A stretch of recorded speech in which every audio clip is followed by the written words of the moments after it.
Hey guys, once again I welcome you all once again to this channel Prabhavi Competition Hub. And this is second video of Ghatna Chakra Biology which I have just started. The first video I have already uploaded and second video I am going to cover. In this video we will be learning about evolution of life. So if you are new to the channel, definitely subscribe and also press the bell icon so that you can get the notification of my latest videos.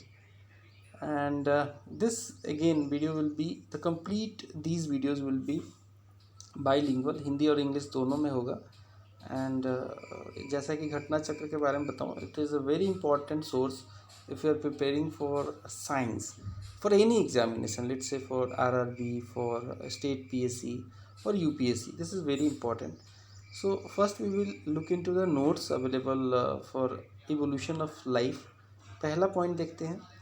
Earth formed about around 4.54 billion years ago, approximately at one third of the age of universe by a creation from the solar nebula. ये एक data है कि अर्थ का जो जन्म है आज से 4.54 बिलियन ईयर्स अगो हुआ था.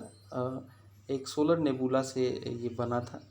ठीक है. नेक्स्ट है, several theories postulations have been propounded in reference to the origin of life on earth, but most accepted theory among them is Oparin Haldane theory. Oparin Haldane theory है ये एक सबसे most accepted theory है. देखते हैं इसको, Oparin Haldane theory को, origin of life का. According to this theory, life originated on early earth through physico chemical process. तो जो भी लाइफ आया ना, उसमें फिजिको केमिकल प्रोसेस हुआ और एटम्स कंबाइन हुए टू फॉर्म मोलिक्यूल्स. पहले एटम कंबाइन हुए to form molecule which in turn reacting to produce inorganic and organic compounds. Organic compounds interacted to produce all type of macromolecules which organized to form first living system or cell. तो cell बना पहले. Thus, according to this theory, life originated upon our earth spontaneously from non-living matter. Non-living matter से जो है हमारा life बना है. First inorganic compound, then organic compound were formed in accordance with ever-changing environmental condition. This is called chemical evolution, which cannot occur under present environmental condition upon the earth. अभी के environmental condition में life नई अगर बनानी होती तो नहीं बन पाता. उस समय ऐसी कंडीशन थी कि हम लोगों ने हमारे धरती पे इनऑर्गेनिक कंपाउंड से ऑर्गेनिक कंपाउंड की तरफ बढ़ते हुए लाइफ का इवोल्यूशन हुआ. The condition suitable for origin of life existed only upon the primitive earth. अभी अगर कोई चाहे तो अभी लाइफ अपने से तो नहीं आ सकता है. So the hypothesis given by Oparin about origin of life is also known as materialistic theory which was published in his book origin of life. ठीक है. And modern views regarding the origin of life include both chemical evolution and biological or organic evolution.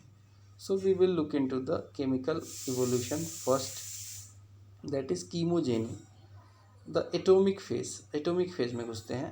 Early earth had innumerable atoms थे उस समय of all those elements जैसे कि hydrogen, oxygen, carbon, nitrogen, sulphur, phosphorus वगैरह के थे, which are essential for formation of protoplasm. Protoplasm जो होता है लाइफ का, मतलब सेल का सबसे इम्पॉर्टेंट पार्ट होता है प्रोटोप्लाज्म. ठीक है. और इसको बनाने के लिए ये सब चीज़ें चाहिए थी. एटम्स इसके अवेलेबल थे उस समय. Atoms were segregated in 3 concentric masses according to their weight. पहला आया इसमें, the heaviest atom of iron, nickel, copper etcetera were collected in centre of earth. ठीक है. हेवीएस्ट जो एटम थे आयरन, निकेल, कॉपर वगैरह, वो कलेक्टेड हो गए सेंटर ऑफ द अर्थ. अर्थ का शेप जैसे जियोइड है ना, उसके सेंटर में ये सब कलेक्टेड हो गए, iron, nickel, copper etcetera. And medium weight जो एटम थे जैसे कि sodium, potassium, silicon, magnesium, aluminium, phosphorus, chlorine, fluorine, sulphur were collected in the core of earth. अब देखो, सेंटर के बाद आता है कोर. कोर वैसा जगह है जो ऐसे, जब अगर अर्थ में आप ऊपर से नीचे जाओगे तो कोर आएगा कहाँ पे, कोर आएगा बिल्कुल, जो मतलब एक जियोइड के बिल्कुल सेंटर में कोर होता है, बिल्कुल सेंटर में कोर होता है। आपका कोई सेंटर और कोर क्या है, सेंटर आप कहीं भी ड्रॉ कर सकते हैं, जैसे अर्थ है, अभी आप इसके ऊपर ही सेंटर ड्रॉ कर सकते हो, ये भी सेंटर होगा अर्थ का।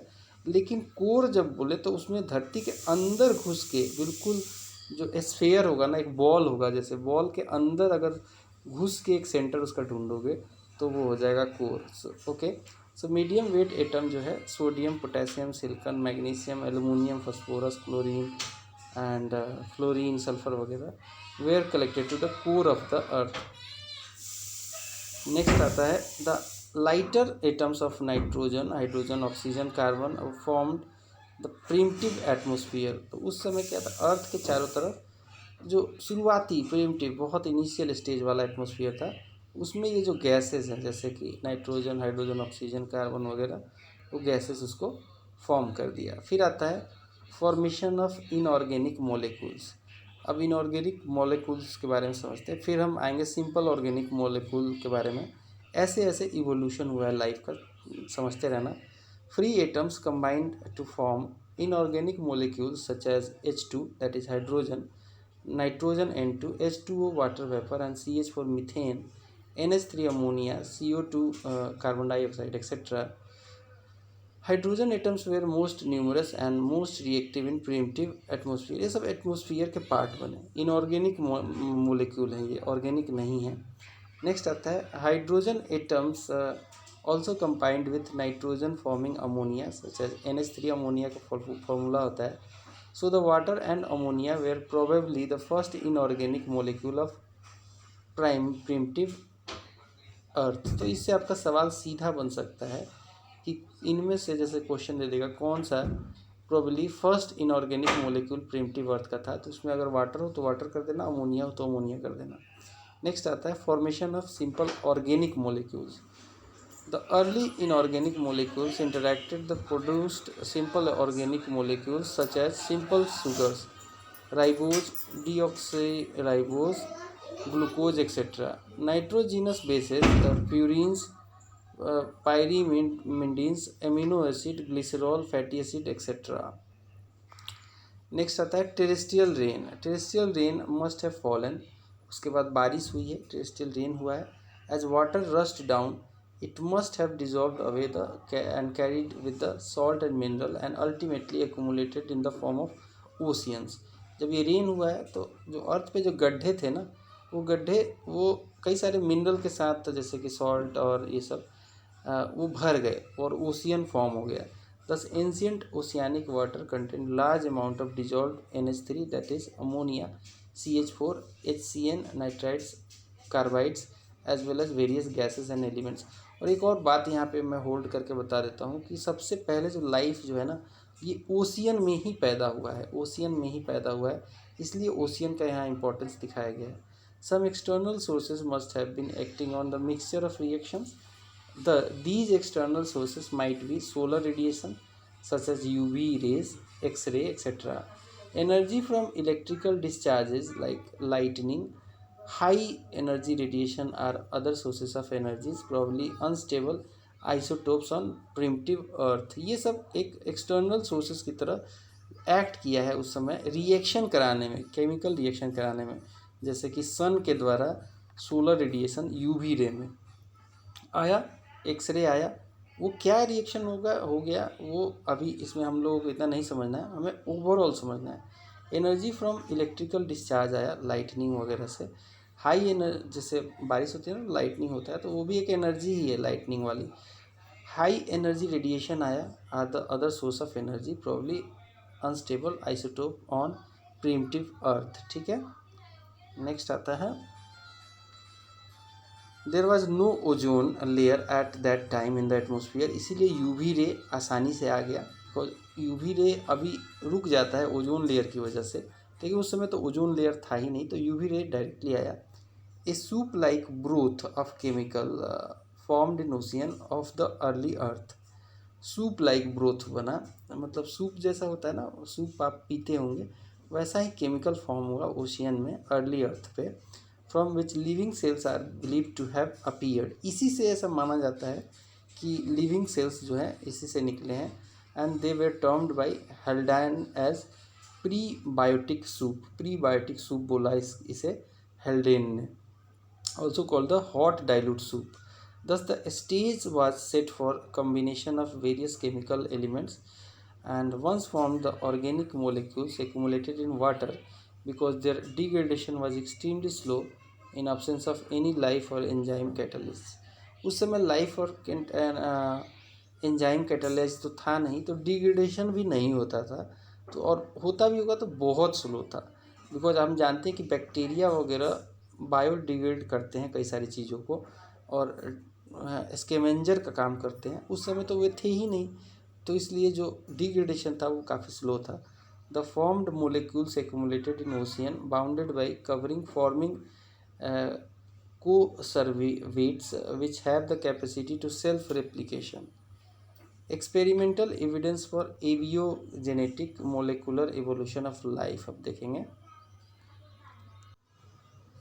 So now we will see the experimental evidence for abiogenetic molecular evolution of life. This is Stanley Miller, who in 1953 was then graduate student of Harold Urey at University of Chicago, demonstrated it clearly that ultraviolet radiation or electrical discharge or heat or combination of these can produce complex compound from a mixture of methane, ammonia, water and hydrogen.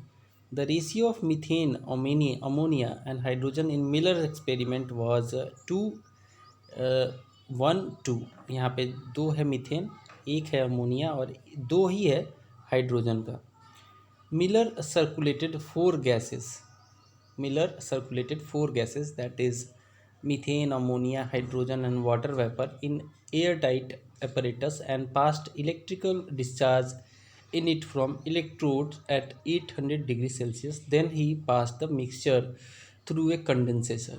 He circulated the gases continuously in this way for 1 week and then analyzed the chemical composition of the liquid inside the apparatus.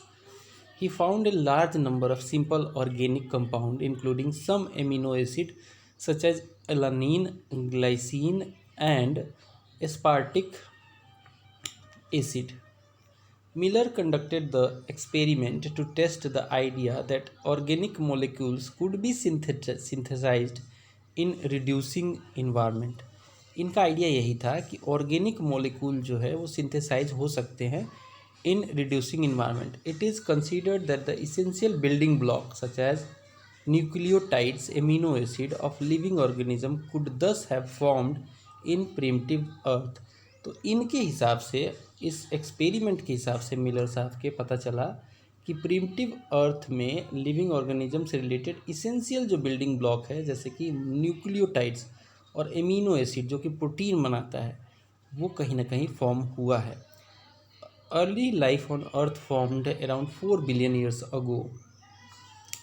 Membrane-bound prokaryotic originated around 3.8 billion years ago, which were previously heterotrophs and later become autotrophs. Heterotrophs क्या होता है? Heterotrophs होता है जो खुद का खाना ना बना सके। ऑटोट्रॉफ होता है जो खुद का फूड खुद ही जुगाड़ कर सके, बना सके। Autotrophs were just like blue-green algae of modern period. Approximately 2 billion years ago, eukaryotic, that is थोड़ा सा डेवलप्ड वाला जो सेल है, प्रोकैरियोटिक और यूकैरियोटिक में अंतर ये है कि वो जो थे प्रोकैरियोटिक थोड़े से कम डेवलप्ड वाले थे, जबकि यूकैरियोटिक सेल जो थे वो थोड़े से ज़्यादा डेवलप्ड, जैसे कि from which all organism except bacteria for planet evolved. ठीक है, अब हम देखेंगे बायोलॉजिकल और ऑर्गेनिक इवोल्यूशन, कैसे बायोलॉजिकल और ऑर्गेनिक इवोल्यूशन हुआ।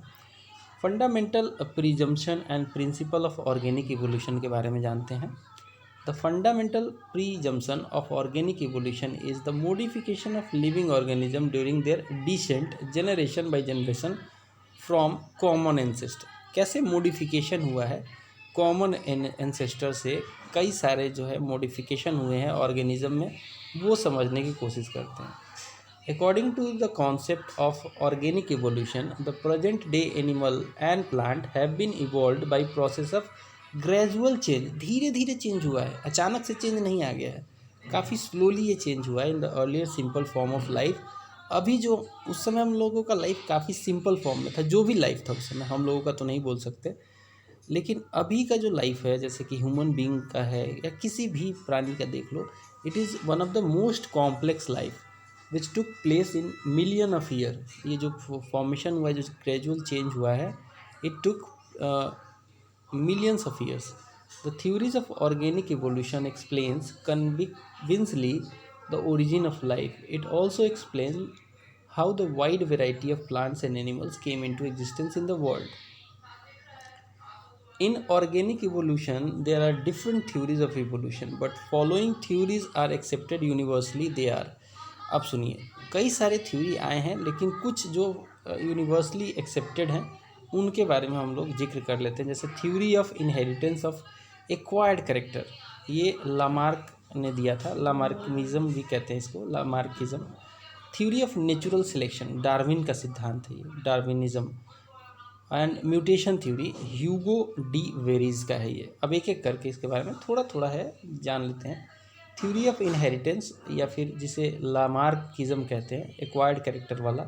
Lamarckism is the first theory of organic evolution. Organic evolution कैसे हुआ ये दिया था, named after gene Baptist Lamarck, जिनका पीरियड माना, जिनका मतलब जो 744 से लेके 1829 तक ये रहे थे, एक फ्रेंच बायोलॉजिस्ट थे। Lamarck famous book Philosophie zoologic 1809 में आया था। He announced in 1801 a theory of organic evolution which has been known as theory of inheritance of acquired character.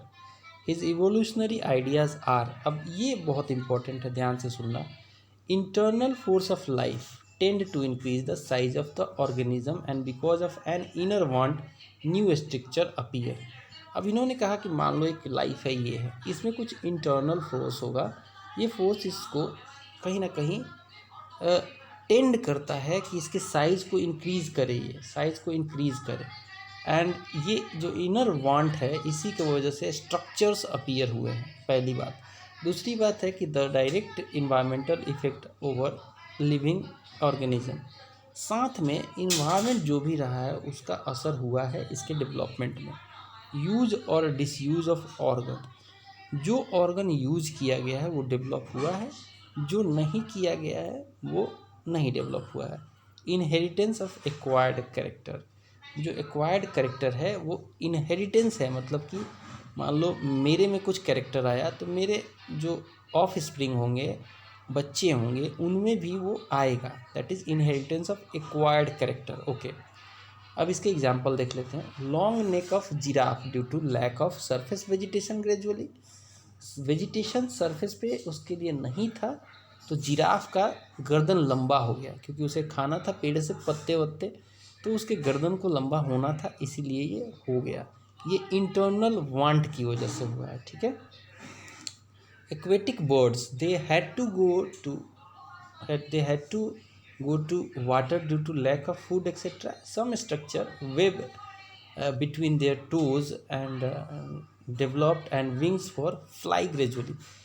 तो एक्वेटिक बर्ड को वाटर के तलाश में एक जगह से दूसरी जगह तक जाना था, इसीलिए विंग्स उनके डेवलप हो गए, या फिर सम स्ट्रक्चरल वेब जिसको कहते हैं।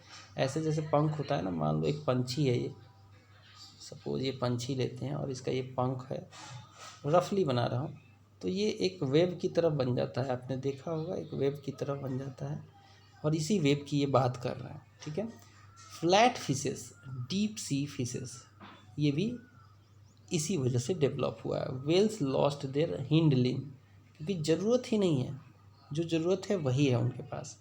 द वेडिंग बर्ड्स और jacana developed its long legs through generation of sustained stretching to keep the body above the water level. जो वाटर के जैसे सारस है, जकाना है, इनके पैर क्यों लंबे होते, बगुला आपको आपने देखा होगा, ये भी एक सर्वाइवल का तरीका है, एक वांट का तरीका है कि भाई मेरे पैर लंबे होने चाहिए ताकि मैं सर्वाइव कर सकूं, ठीक है, वांट है उनका।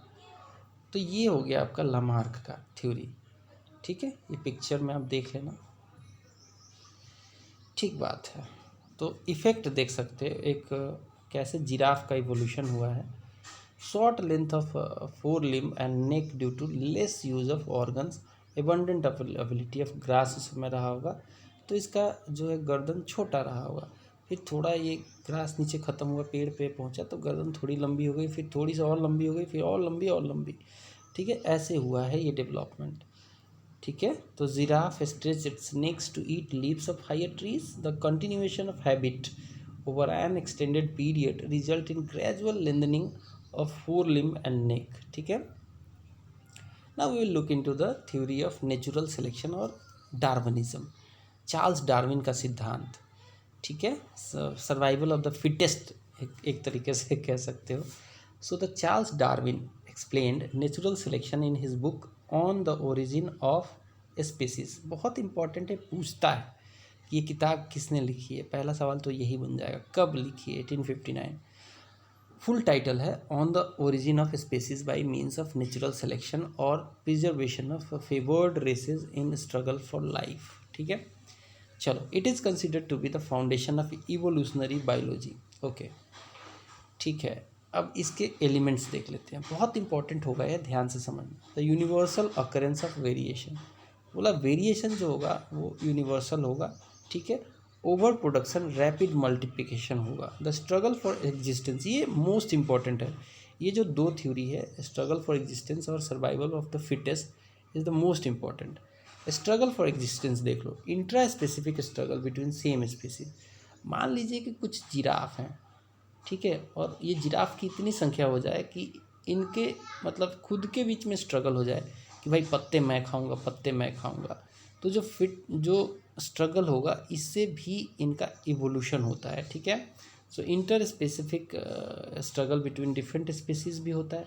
अब जिराफ है, शेर है, सब लड़ेंगे, या फिर हिरन है, कई सारी चीज़ें हैं।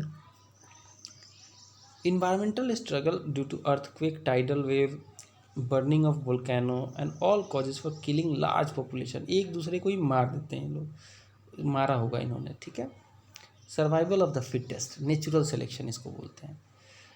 The organism struggle for existence, and organism with advantageous character survive. जो ऑर्गेनिज्म है जिसके पास कैरेक्टर है एडवांटेजियस, जिसका खुद का फीचर इतना स्ट्रॉन्ग है, जो सर्वाइव कर सकता है वही सर्वाइव किया होगा, और जिसके नहीं है वो मारा गया होगा, पेरिस हो गया। while those which lack such variation perish.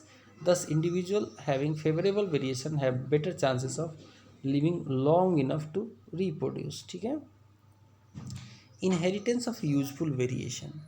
The organism after getting fitted to the surrounding transmit their useful variation to next generation, while non-useful variation are eliminated. बोला कि जो ज़रूरत है, जैसे जिराफ की ऊंची गर्दन ज़रूरी है, तो वो आई, अगले जनरेशन में भी आई। जो नहीं ज़रूरी है वो धीरे धीरे हटती चली गई। ठीक है, नियो डार्विनिज्म का भी एक सिद्धांत आया। Neo Darwinism is modified form of Darwinism. Neo Darwinism term generally use for describing any integration of Darwin theory of evolution by natural selection with Gregor Mendel's theory of genetics. George Romans first used this word in 1895. Modern synthetic theory is a result of work of number of scientists, namely T. Dobzhansky, R. A. Fisher, J. B. S. Heldon, Small Wright, Ernst Mayr and G. I. Stebbins. ठीक है, Stebbins in his book Process of Organic Evolution discussed the synthetic theory. This is one of the proven theories of organic evolution. It includes following factors, that is mutation, variation or recombination, heredity, natural selection and isolation. ठीक है, अब इसके बारे में एक एक करके देख लेते हैं। म्यूटेशन थ्योरी के बारे में देखते हैं।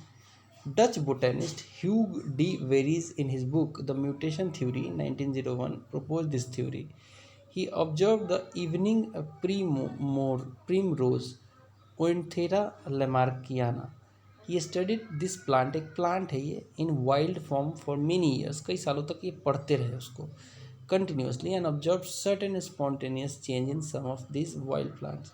कैसे चेंज इन्होंने देखा वो देख लीजिए। म्यूटेशन थ्योरी के बदौलत हुआ।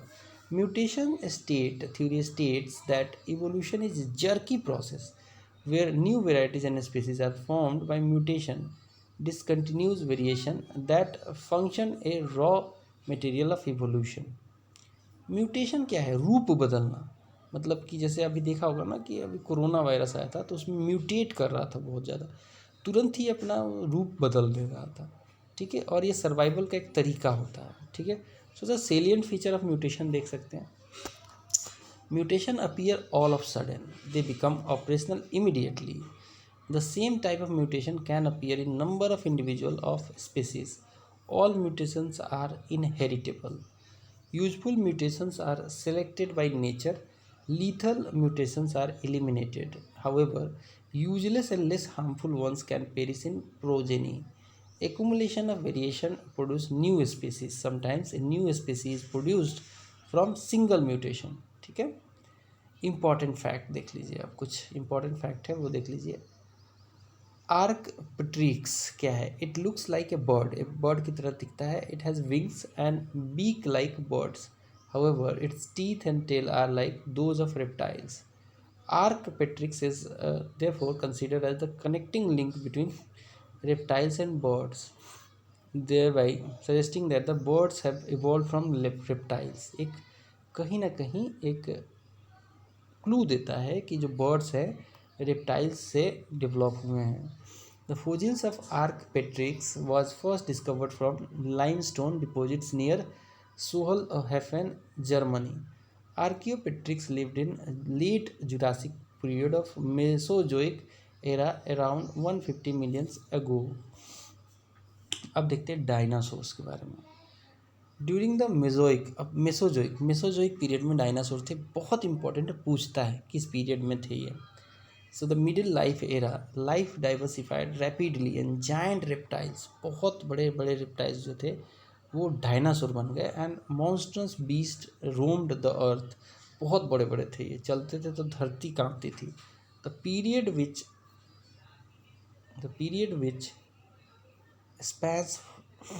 spans from 252 million years ago to about 66 million years ago was also known as the age of reptiles or the age of dinosaurs. Mesozoic era have been divided into three periods, that is the Triassic, Jurassic and Cretaceous। तो त्रियासिक में क्या था? 251 से 199.6 million year ago था। Jurassic 199.6 से लेकर 145.5 million year था। और क्रिएटकस जो था, क्रेटाकसियस 145.5 से 65.5 मिलियन ईयर्स अगो का ये पीरियड था। Cro-Magnon, the earliest known Cro-Magnon remains are between 35,000 to 45,000 years old based on the radiometric dating. Cro-Magnon थे। क्रो-मैग्नॉन हैड पावरफुल बॉडीज, बहुत पावरफुल बॉडीज थी इनकी, which were usually heavy and solid with strong muscle with height above 180 centimetre, 180 centimetre तक इनकी height हुआ करती थी। The Cro-Magnon had a straight forehead like modern humans. Their faces were short and wide with large chin. Their brain were slightly larger than the average humans of today. The brain capacity of Cro-Magnon was 1600 cc. The name Cro-Magnon was coined by Louis Lartet, who discovered the first Cro-Magnon skull in southwestern France in 1868. The Cro-Magnon are considered the last direct ancestor of modern man, and it was a subspecies of modern human named homo sapiens के सब species हुआ करते थे crow-Magnon. चलिए ठीक है, इतनी जानकारी हमने ली। अब इसके बेसिस पे या फिर इसके बेसिस से अलग भी क्वेश्चंस हो सकते हैं जो कि कई सारे एग्जाम में आए हैं, उनको देखते हैं। Which of the following gases was absent in atmosphere of the primitive earth? तो करेक्ट आंसर, मीथेन तो खूब था, अमोनिया भी खूब था, कार्बन डाइऑक्साइड भी खूब था, ऑक्सीजन नहीं था। जो मेन लाइफ गिविंग जो गैस है वही नहीं था। So primitive earth atmosphere was rich in methane, ammonia, water vapour, carbon dioxide, carbon monoxide, nitrogen, hydrogen, neon, etc. It was reducing atmosphere with no free oxygen. It is likely that hundreds of millions of years separated the first biological production of oxygen by unicellular organism and its eventual accumulation in atmosphere. According to recent proof, the life on Earth emerged approximately, correct answer हो जाएगा D, approximately before इकाई दहाई सैकड़ा हज़ार 10,000 lakh 10 lakh 2 billion year type कह सकते हैं, 2 billion years ago. Explanation में देख सकते हो, the age of earth is about 4.6 billion years. This dating is based on the evidence from radiometric age dating of the meteorite material and is consistent with the radiometric ages of the oldest known terrestrial and lunar samples. According to recent proof, the life on the earth emerged about 2 billion years ago type है. ठीक है. Which is the oldest organism on earth. Correct answer हो जाएगा blue green algae. Blue green algae हो जाएगा इसका सही answer. ठीक है, ब्लू ग्रीन एल्गी हो जाएगा. सो blue green algae is the oldest organism on earth. They obtain their energy through photosynthesis. They are also known as cyanobacteria. By producing gaseous oxygen as a byproduct of photosynthesis, they played a greater role in dramatically changing life form on earth by stimulating biodiversity. The book origin of species was written by. Correct answer हो जाएगा Darwin. Darwin के सिद्धांत पर था ये. Charles Darwin explained the natural selection in his book the origin of species 1859. Full title था इस book का on the origin of species by means of natural selection और preservation of favoured races in struggle for life. It is considered to be the foundation of evolutionary biology. Darwin theory of natural selection is based on. Correct answer हो जाएगा over production. ये भी सही है. Struggle for existence and variation, survival of the fittest, सभी सही है. Correct answer हो जाएगा डी. करेक्ट आंसर हो जाएगा डी. नेक्स्ट देखेंगे, who propounded the theory of evolution. Correct answer हो जाएगा Charles Darwin. Who explain first the evolution of life. Right answer will be Lamarck. Lamarck एक फ्रेंच बायोलॉजिस्ट थे और theory of inheritance of acquired character इन्होंने लिखी थी. First presented किया था इन्होंने 1801 में. He was the first person to explain the theory of evolution to the public. In 1809 this theory was published in his book Philosophie Zoologique. The mutation theory of evolution was enunciated by. Correct answer हो जाएगा Hugo de Vries. Hugo de Verres is known for his mutation theory of evolution. According to him, new species are not formed by continuous variation but by sudden appearance of variations, which he named as mutation. He stated that mutations are heritable and persist in successive generation. List one को list to से match करना है. Again list one में है एक तरफ theory of mutation और इनसे रिलेटेड लोगों का नाम बताना है. सो थ्योरी ऑफ इवोल्यूशन जो है, थ्योरी ऑफ म्यूटेशन तो आपने जाना, डी वरीज का था ये. And one gene one enzyme. Correct answer है इसका बी, यानी कि 4 3 1 2. 4 3 1 2, ये इसका सही मैच है दोस्तों. नेक्स्ट देखेंगे इसको. यहाँ पे एक्सप्लेनेशन में देख लो. थ्योरी ऑफ म्यूटेशन है डी वरीज का एंड थ्योरी ऑफ इवोल्यूशन है डार्विन का. One gene one enzyme hypothesis था बीदली एंड ततुम का. ओपेरॉन कॉन्सेप्ट था जेकब एंड मोनोद का. Next the main factor of evolution is. Correct answer हो जाएगा natural selection. According to Darwin's theory of evolution, natural selection is the one of the main mechanism of evolution. In the context of organic evolution, the loss of limbs in snakes is explained by the phenomenon of. Correct answer हो जाएगा uses of and disuses of organ. So according to Lamarckism is the idea that an organism can pass one character that is acquired during its lifetime to its offspring, also known as inheritance of acquired character. It is named after Lamarck, who incorporated following two ideas into his theory evolution, and which are considered to be generally true, that is the use and disuse of organ. Individual lose a characteristic which they do not require, or develop characteristics that are useful. Inheritance of acquired trait, its individual inherit the acquired traits of their ancestors. In the context of organic evolution, as explained by Lamarck, the loss of limbs in snake is explained by phenomenon of use and disuse of organ. Next, the reason for large scale diversity among the organism is, correct answer हो जाएगा mutation. So three basic and three accessory factors have been recognized to provide genetic variability to gene pool of the population. Amongst the basic factors, gene chromosomal mutations have been recognized as the ultimate source of biological uh, changes, and hence the ultimate raw material of evolution. Gene recombination, the third basic factor that then increases the variability of individual genotype in a population. Next, among living organism, which one of the following is most responsible factor for bringing about origin of a new species? सही answer हो जाएगा mutation सही answer हो जाएगा इसका. तो इसके बारे में थोड़ा सा देख सकते हैं. In biology, a mutation is a permanent change of the nucleotide sequence of genome of an organism, virus or extra chromosomal DNA or other genetic elements.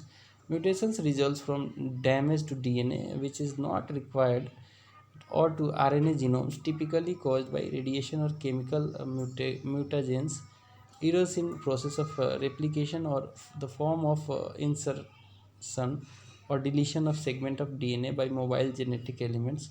Mutation play a part in both normal and abnormal biological processes, including evolution, cancer, and development of immune system, including functional diversity, and among living organism is most responsible factor for bringing about origin of new species.